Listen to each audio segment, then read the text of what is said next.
लोकपाल या फिर लोकायुक्त। लोकपाल या लोकायुक्त होते क्या है या इनका काम क्या होता है? तो देखो यार, लोकपाल जो होते हैं ये कहे जाते हैं भारत में एंटी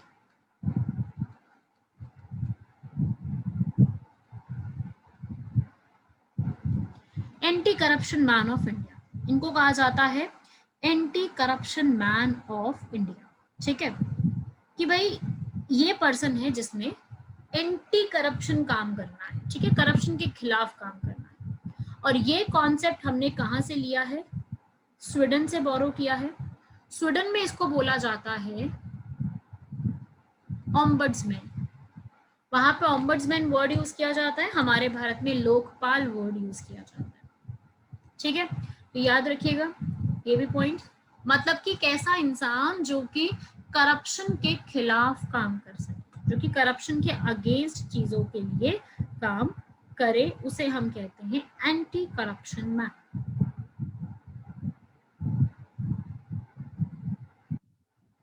एंड वही ये पूरा जो ये पर्सन होगा ये काम करेगा सेंटर लेवल पे, और वही एक पर्सन जो कि स्टेट लेवल पे काम करेगा उसे हम कहते हैं लोकायुक्त, जो कि स्टेट लेवल पे काम करते हैं। There is a difference between these two terms and the difference is only कि एक होता है सेंट्रल लेवल पर और एक होता है स्टेट लेवल पर।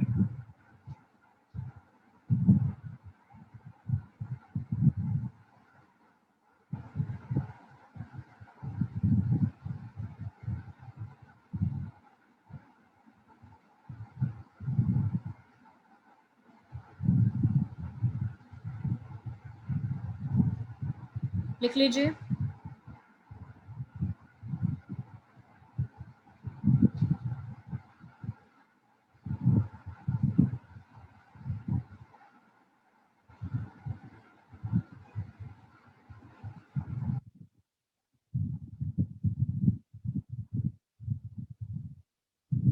Done, okay.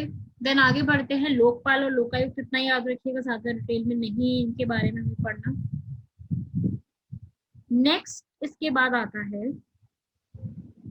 After all this, ये जो चौथी कैटेगरी है वो देखते हैं Lokpal Lokayukta complete CBI. CBI कुछ ज्यादा नहीं है पढ़ने के लिए हमारे पास। सीबीआई का फुल फॉर्म है central bureau of investigation. And central bureau of investigation का एक ही सिर्फ पॉइंट आपको याद रखना है जो एग्जाम में पूछा जा सकता है या ऐसा कुछ आ सकता है एग्जाम में, तो वो ये है कि भाई ये एक तो इन्वेस्टिगेटिंग एजेंसी है प्रॉपरली, और पहले इसको सोचा गया था बनाने के लिए बट फाइनली इसको एस्टैब्लिश किया गया था 1963 में। फाइनली 1963 में इसको जो है ऐड करने की सोची गई और इसको बना भी दिया। राइट, काफी पहले से ये चीजें चल रही थी कि हमें बनाना चाहिए ऐसा सब, वर्ल्ड वॉर 1 की सेकंड के टाइम से चीजें चल रही थी बट फाइनली इसको बाद में जाकर के बनाया गया। ठीक है, और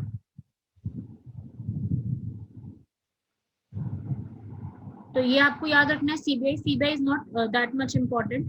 आप बेसिकली याद रख सकते हो जैसे इंटरपोल है। इंटरपोल पता है सबको?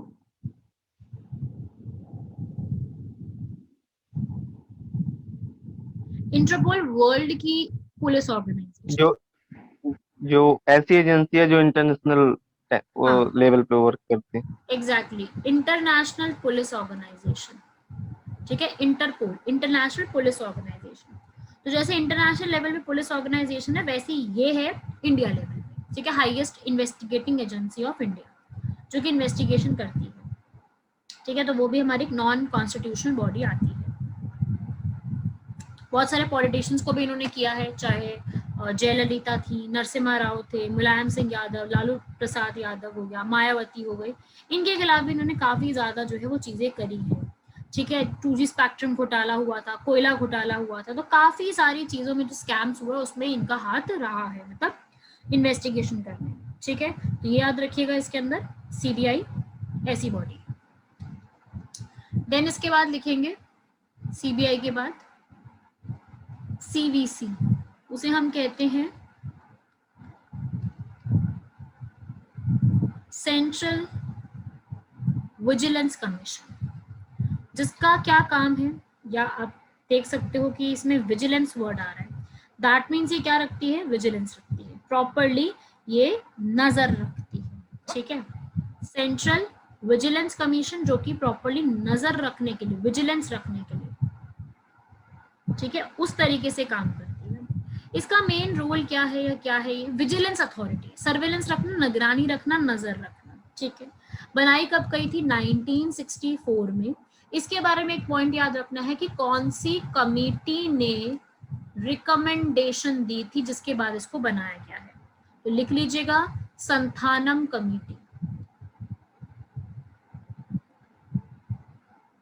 संथानम एक पर्सन थे, उन्होंने रिकमेंडेशन दी थी कि भाई सीवीसी जैसी एक बॉडी होनी चाहिए इंडिया में, तो बनाई भी गई ताकि जितना भी एक्शन है वो लिया जा सके रिगार्डिंग दिस, ठीक है, जितना भी करप्शन हो रहा है उसके खिलाफ एक्शन लेने के लिए एक बॉडी बनाई गई, ठीक है।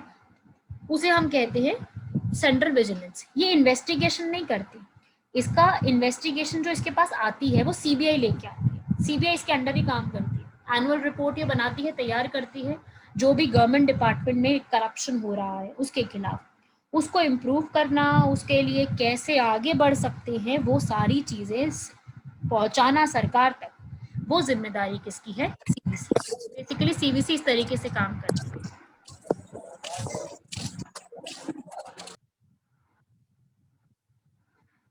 हाँ भाई सौरभ, टाइम से आया करो, ये तो कोई टाइम नहीं है क्लास में आने का। मैं चल गए थे कहीं पे थोड़ा।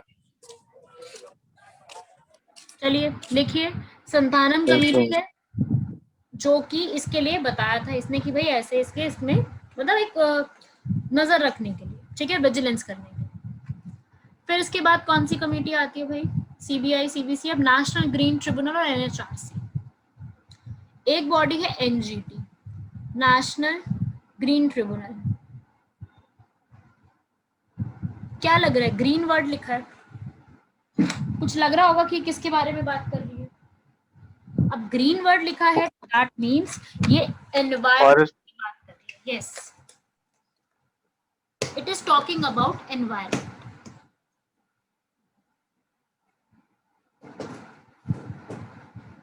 तो इसके बारे में भी लिखेंगे आगे पॉइंट्स।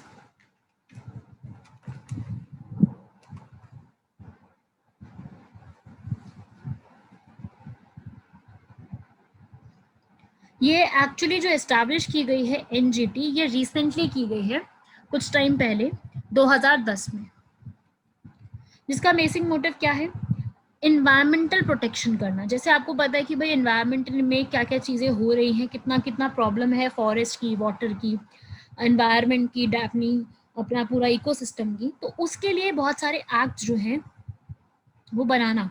चाहे ये आपको पता है कि इन्होंने ये भी बोला है कि भाई जो फायर क्रैकर्स वगैरह यूज किए जाते थे दिवाली के टाइम पर, वो हमें नहीं करने। तो ये सारी चीजें इन्होंने ही बनाई है, ठीक है। तो एनवायरमेंट रिलेटेड चीजों के ऊपर एक्शन लेना वो इनका काम है। काफी सारे इन्होंने एक्शंस लिए भी हैं, ठीक है। चाहे अगर मान लीजिए किसी कंपनी में आग लग जाती है, पॉल्यूशन फैलता है, डीजल व्हीकल्स की प्रॉब्लम आ जाती है, यमुना में प्रॉब्लम क्रिएट हो जाती है, गंगा में प्रॉब्लम क्रिएट होती है, प्लास्टिक बैग्स से प्रॉब्लम हो रही है, या फिर लैंड्स का वेस्ट हो रहा है, उन सब चीज़ों के चलते हर चीज़ के लिए जो है एनजीटी जिम्मेदार मतलब एक्शन ले सकती है उसके ऊपर। उसे हम कहते हैं नेशनल ग्रीन ट्रिब्यूनल, जो एक इस तरीके की बॉडी है एनवायरमेंट रिलेटेड।